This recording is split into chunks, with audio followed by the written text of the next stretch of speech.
Hello दोस्तों, मेरे YouTube channel spiritual awakening में आप सभी लोगों का बहुत बहुत स्वागत है। आइए आज हम जानते हैं चक्र क्या होते हैं और इन्हें हम कैसे बैलेंस कर सकते हैं या इन्हें हम कैसे जागृत कर सकते हैं। वैसे तो आजकल जहाँ देखो वहाँ चक्रों की ही चर्चा हो रही है, खास करके पश्चिम में आप कहीं भी चले जाइए, आप जहाँ कहीं भी जाएंगे वहाँ पर हर जगह पर व्हील अलाइनमेंट सेंटर दिखाई दे रहे हैं आजकल। और आजकल ये तो एक फैशन सा हो गया है, हर जगह सेंटर दिखाई देते हैं। वैसे हमारे शरीर में 114 चक्र पाए जाते हैं। वैसे तो शरीर में इससे कई ज़्यादा चक्र हैं, पर ये जो 114 चक्र होते हैं ये हमारे शरीर में मेन होते हैं।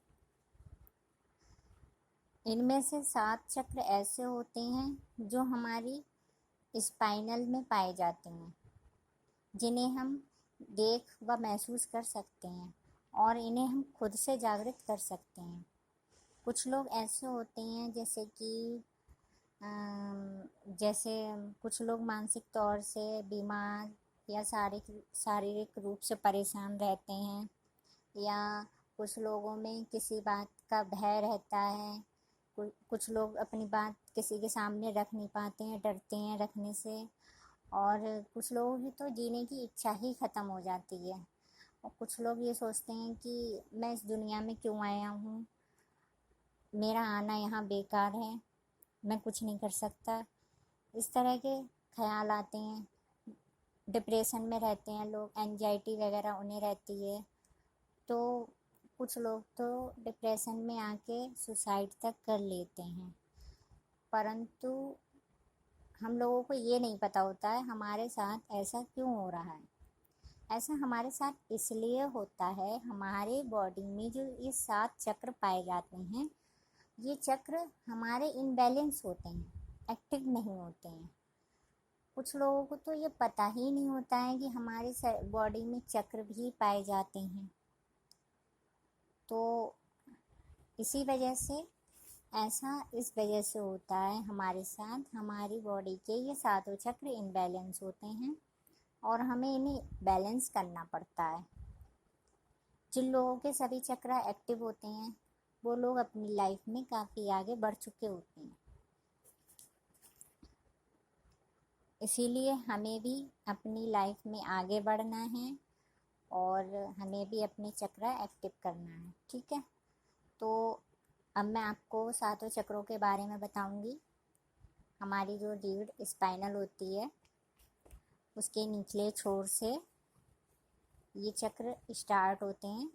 तो हमारी जो रीढ़ होती है उसका जो निचला छोर होता है, जहाँ पर ये रीढ़ की हड्डी ख़त्म होती है, तो उसका जो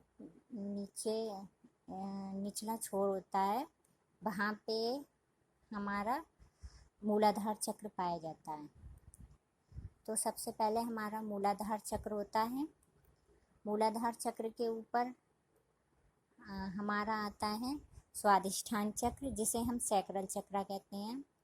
उसके ऊपर हमारा आता है मणिपुर चक्र, जिसे हम सोलर चक्र कहते हैं। उसके ऊपर आता है हार्ट चक्र, जिसे हम हृदय चक्र कहते हैं, अनाहत चक्र भी कहते हैं। और उसके ऊपर आता है हमारा विशुद्धि चक्र, जिसे हम थ्रोट चक्र कहते हैं। और फिर उसके ऊपर हमारा आता है आज्ञा चक्र, जिसे हम थर्ड आई भी कहते हैं। उसके ऊपर हमारा आता है क्राउन चक्र, जिसे हम सहस्रार चक्र कहते हैं। ठीक है, तो आप लोगों को मेरी ओर से ये एडवाइस है कि आप लोग 7 चक्र एक साथ एक्टिव मत कीजिए, एक एक करके एक्टिव करना है। 7 दिन तक एक चक्र एक्टिव कीजिए, फिर 7 दिन तक दूसरा चक्र एक्टिव कीजिए। ऐसे सातों चक्र जब आप एक्टिव कर लेंगे 7 दिन से, तो उसके बाद आप एक साथ 7 चक्र कर सकते हैं। तो सबसे पहले मैं आपको बताऊंगी मूलाधार चक्र के बारे में। ठीक है, ये जो मूलाधार चक्र होता है ये हमारी रीढ़ की हड्डी जहाँ पर ख़त्म होती है वहाँ पर पाया जाता है।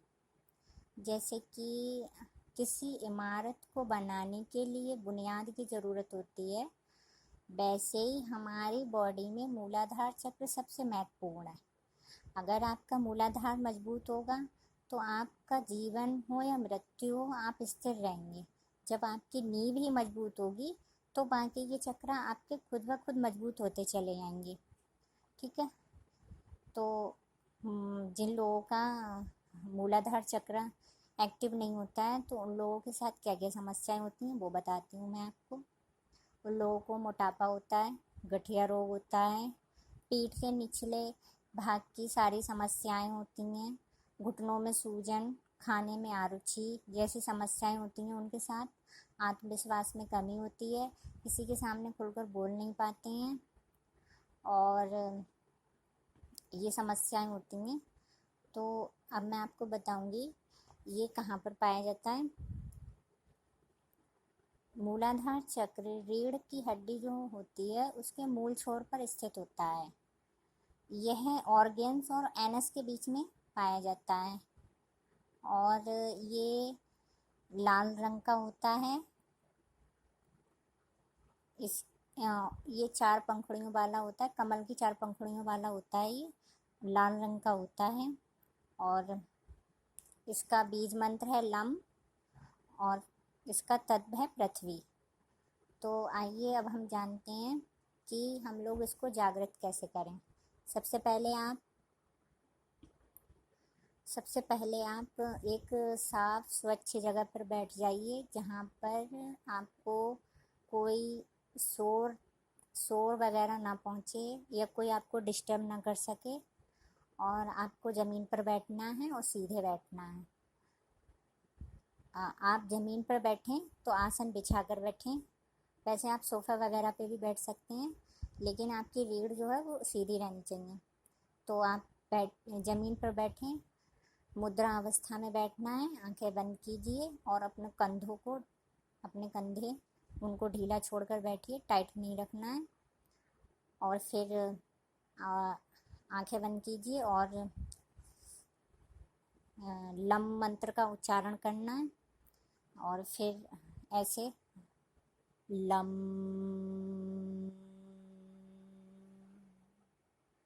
लम लम मंत्र का उच्चारण करने के साथ साथ आपको कल्पना करनी है, उस जगह पर ध्यान लगाकर मंत्र का उच्चारण करना है जहाँ पर मैंने ये आपको मूलाधार चक्र बताया है। और आपको विजुलाइज करना है कि एक रेड कलर की लाइट हमको दिखाई दे रही है, वो क्लॉकवाइज घूम रही है, ये विजुलाइज करना है। और लम मंत्र का उच्चारण आपको 10 मिनट 15 मिनट बैठकर करना है ध्यान लगाकर। आप इसको चाहें तो जिसके पास टाइम ना हो वो 10 मिनट सुबह कर ले और 10 मिनट शाम में कर ले, और जिसके पास टाइम है वो अपना 10 मिनट से ज़्यादा भी कर सकता है। ठीक है, और 7 दिन तक इसको कीजिए। पहले आप जब आपको लगे कि आपका चक्र एक्टिव होने लगा है तो फिर आप दूसरा चक्र करना स्टार्ट कर दीजिए, और दूसरे चक्र के बारे में मैं अगली वीडियो में बताऊंगी। और ज़्यादा से ज़्यादा रेड कलर के कपड़े पहनिए, रेड कलर के ही फ्रूट खाइए और नंगे पैर चलिए ज़मीन पर। घर में अगर आप रहते हैं तो नंगे पैर चलें, इससे चक्र आपका जल्दी एक्टिव होगा। फिर